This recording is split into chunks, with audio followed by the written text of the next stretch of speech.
Hey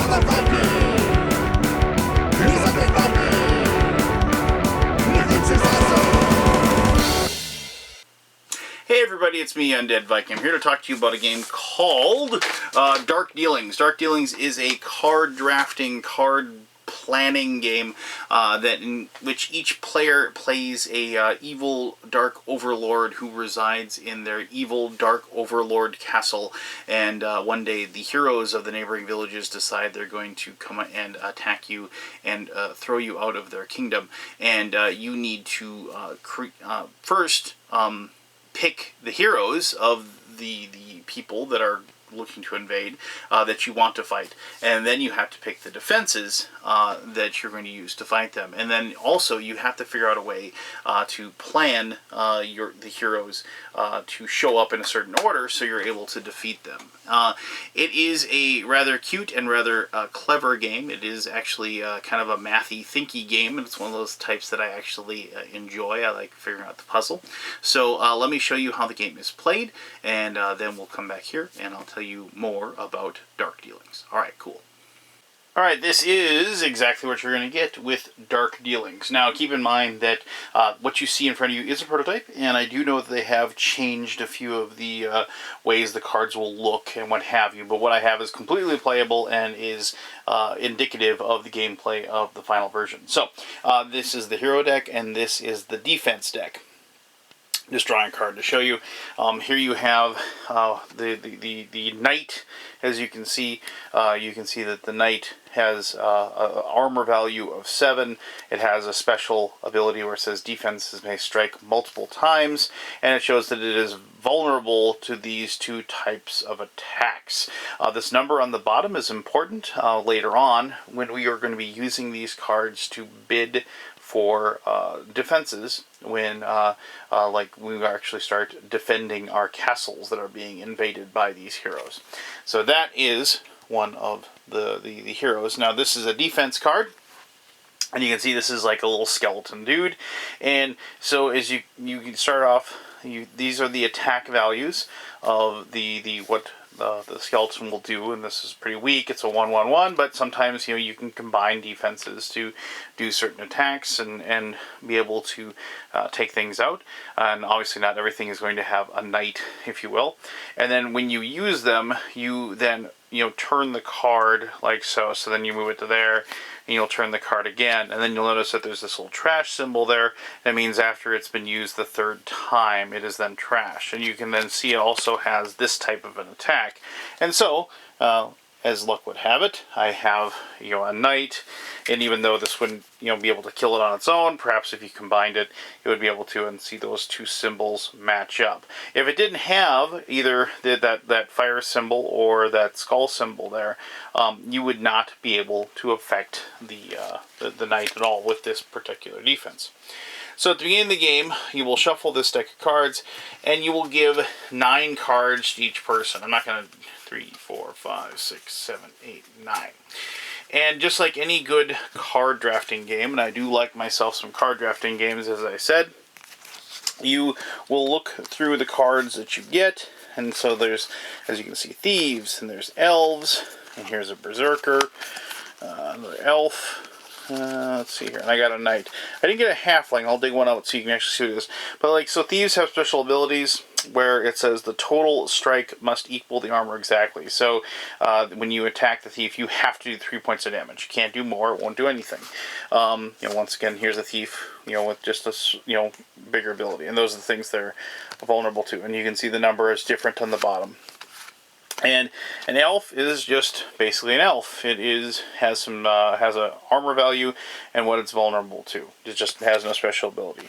Berserkers, that no matter what you use to take out the berserker, it will destroy what it is. No matter how many uses that it still has. Remember that skeleton had 3 uses. If you use that skeleton, even though it isn't a trap that would affect it, if you used something that had multiple uses and you only used one, but you defeated it with the berserker would still destroy it because it is, well, a berserker. And I didn't get either a wizard or a halfling. Let me find those for you here.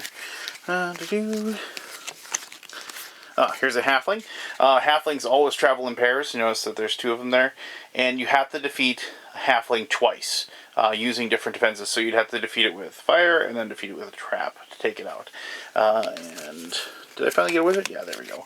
And then a wizard, before you even get to take out a wizard, he fires a fireball off, and you have to trash one of your defenses before it even gets to affect him.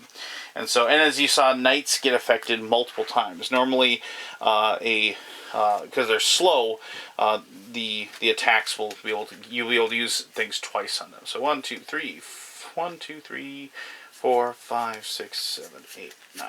So once again, back to what we had.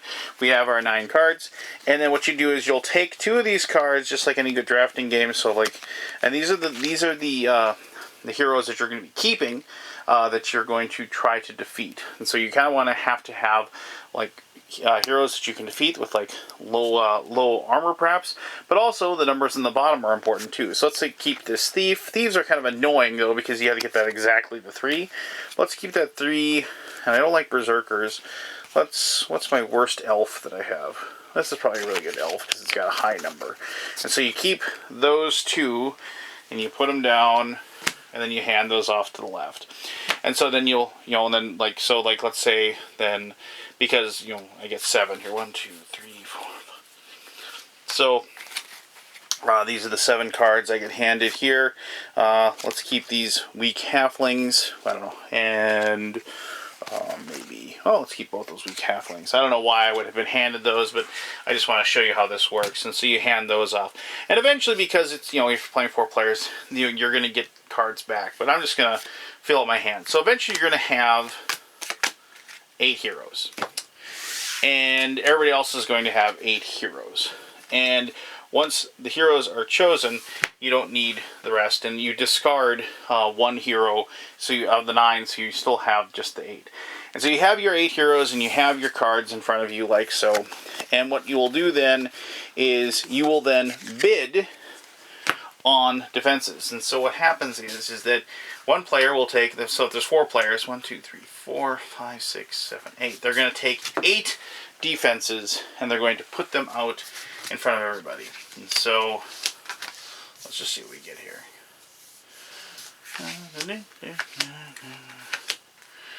And some of these have special abilities, just like you can probably guess, like anything else. Like the spell book, it can be any of the 3 attacks, if you will. And so, not all skeletons are equal. So here's like a skeleton that has an attack of 5 over that attack of 1. You have these magical staves. And I should just show you, there are defenses that are like these big traps that have a 1 shot, if you will. And some of these things, like these really, really big staves, it's like you must rotate another defense to strike with this defense. So you have to use up a big one to use that one. And some of them have to add a number of other skull cards to this defense value. And so you can add, so you can combine certain things together so you can have a higher attack value. And then there's also this one, which says put the current hero on the bottom and draw another. So you kind of get a redo. Now, that's important because what happens is, so when you're bidding, so let's say we really want, that skeleton with the 2 5s. And so we can kind of go through these things, and we're going to pick 2 of these people. So we maybe take our 45. Did I get a higher number than 45? I did not. But maybe we'll take our 45 and our 34. And you take your 2 heroes, but and you're going to place those face down in front of you. And so you place them face down, like so. And then everybody turns them over and they compare the numbers. So you're going to turn them over, and if you have the highest number, then you get to pick one. And if you get the 2, so we have the 45 and the 34. So if somebody else has a higher number, they get to pick first. But if we get to go, then we get to pick one. So maybe we'll take, this defense, this any defense with 3, 3, which is pretty good, right? And then then we use that guy to do that. And then when you do that, though, you take that card and you turn it face down like that in a pile. And so eventually, like, let's say maybe this guy got taken, so we didn't get that, but then R34 was the next.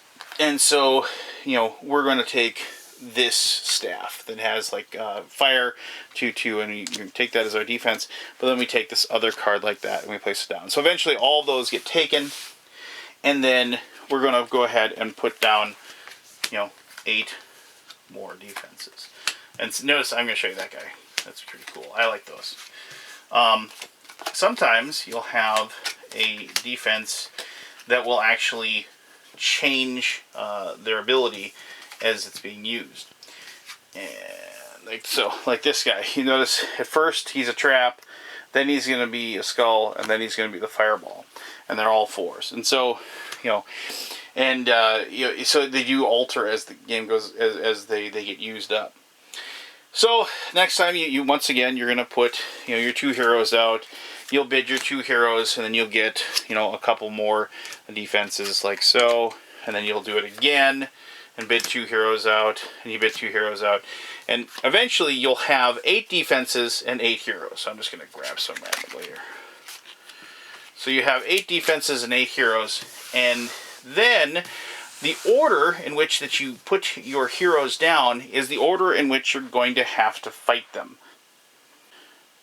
So each person will take their 8 defenses, and they'll put them out in front of themselves, like so. Let me just go ahead and put these out. And on their turn, so like the first player will go, on their turn they'll take their first hero, and they'll flip it over.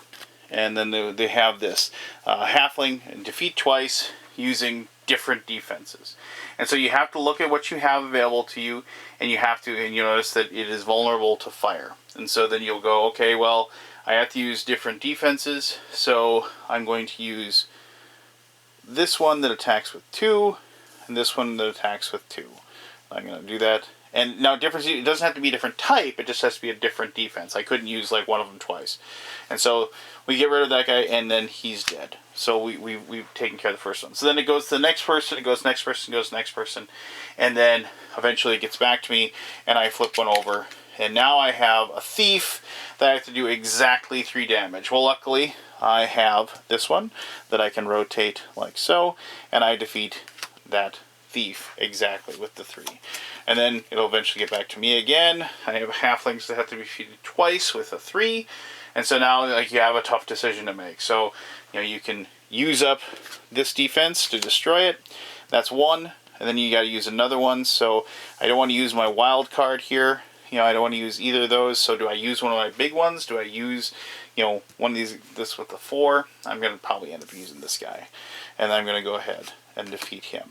And so now the whole thing is that another player may not have stacked their deck correctly. And if they ever get a hero that they can't defeat, they are considered to be out. So here I got another halflings with 1. And so that one's pretty simple. I'll destroy this one, and I'll turn this one there. And I defeat that halfling, and then get this one. I'm just seeing if I can get through this. So I have to attack this one. This is actually pretty handy. It's got a 5. I can go ahead and attack this one. Normally this would get trashed, but it's already going to get trashed anyway because they only have one use. So do that. I defeat the berserker. Oh wow, I might actually. Sometimes I win, sometimes I do pretty well here. So we'll just use a 4 to defeat that thief perfectly. I need a 5. I'm done. I can't defeat it. So there you go. So my total strike must equal the armor exactly. Well, you know, so you know, we have. Well, wait a minute. I can actually go. No, actually, I can't use that because this one would affect, because it's skull and trap, but this one is fire. So I can't combine this one with that one, and I can't the 4 yeah, I can't defeat the thief because I used up my 5 that would have been able to defeat it before. And so unfortunately, I would be evicted from my castle and I'd be out. So that was my last card again. Was the pesky elf, which I was saving that guy for to destroy. So unfortunately, because I didn't plan ahead, I wasn't able to defeat the last one. Now, and that's pretty common. What happens is that sometimes you can't ever go back once you set up your pile of heroes. You can't ever go back and say, oh, wait a minute, let me see what I put down before. It's up to you to remember the heroes as you place them down and make sure that you don't end up in a situation like that. Now, if everybody else gets knocked out and there's one person left that wins, obviously they win the game. Otherwise, it's the last person to get knocked out. If more than one person wins, you go by the number of defenses they have left. If you have more defenses left, you obviously are the winner. And finally, if that fails, then it is the start player that wins, or if the start player's out, the person closest to the left of the start player will win the game at that point. I apologize. Actually, no, I'm sorry, not to the left.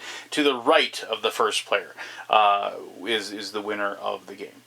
So there you go. That is how you play the game of Dark Dealings. And let me tell you exactly what I like about this game. Here are my conclusions. Alright, thank you very much for watching that. I do appreciate you taking the time. As I said, it is kind of a mathy, thinky game due to the fact that you have to kind of remember the heroes that you've picked, and then you have to make sure that you pick the defenses that are able to defeat them. Right away, that's really easy because of the fact that you have all the cards in front of you, but after the fact, you will forget the ones that you put down, and since you can't look them back, you have to kind of remember what was there. And then if you can't remember, you got to take one of those weird best guess scenarios or whatever. As I showed, admittedly, I did kind of randomly pick it, but it's one of those things where I did not figure out the puzzle. I did not have the right cards in the right situation that were enabling me to defeat the heroes that were coming to throw me out of my castle, and that happens quite a bit. I don't think I played this well over half a dozen times, and I don't think we've actually had a situation where everybody at the table still was able to defeat all their heroes. Somebody made a mistake somewhere along the lines, and like I did, like you have a thief that you can't defeat, or you have too many berserkers that tear apart your defenses, or you just don't have the right type of defense left that can affect one of the heroes that's attacking. And that's kind of one of the little clever things about the game that I really like. I mean, it is mechanically sound and mechanically fairly straightforward, but it does require planning. It requires forethought, and it requires some good strategy, if you will.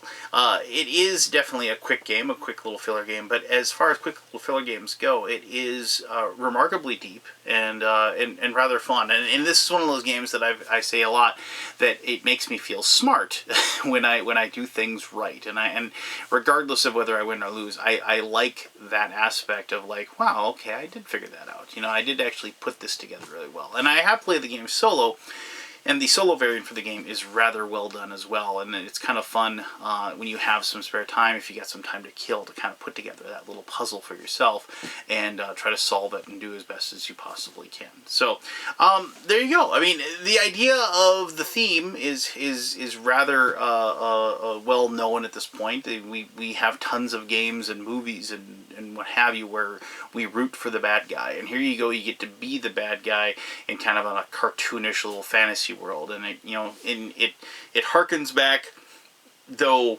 obviously is not the same as those old Dungeon Overlord games that I really enjoyed when I was younger, and like the board games of the same genre. And who doesn't like being the bad guy every once in a while? So, alright, so there you go. That was Dark Dealings. If you like clever little card games with a fantasy theme and like being the bad guy, I strongly suggest you take a look at the game and see if it's something you want to add to your shelf. It definitely is, since it's just 2 decks of cards, something you can take anywhere you want, and you can teach people how to play the game really quickly, and it is one of those good work lunch games that I do enjoy so very much. So, thank you very much for taking the time to watch this video. I greatly appreciate it. And until next time, I'm the Undead Viking, and I'm telling you to have yourself one heck of an awesome day. All right, bye-bye.